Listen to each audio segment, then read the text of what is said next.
So for many people, this has been a wake-up call. They may want to reevaluate some of their investments. After years of low inflation rates, it's reached a 40-year high in the United States. Thanks for being here for your local news at 6. I'm Marley Capper. One U of I law professor says the future of inflation is unpredictable, but people should make long-term financial plans.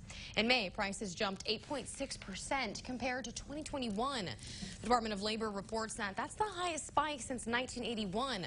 Law professor Richard Kaplan says consumers may be shocked by inflation spikes back then, but it didn't feel quite as unusual as it does today.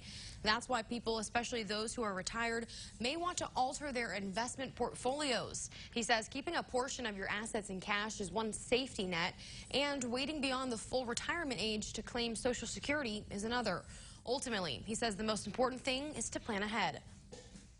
It's also a good idea when one is anticipating income streams in retirement to take very carefully the idea of when should you begin taking Social Security, realizing that that is the most significant source of income that is going to try to match inflation. Even then, the inflation index is not perfect.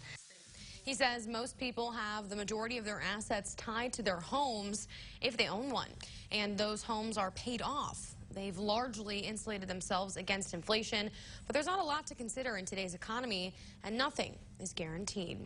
The Department of Labor says shelter, gas, and food are the largest contributors to inflation. The energy index rose over 34% since last year, and that's the largest rise since 2005. The food index rose about 10% for the first time since 1981.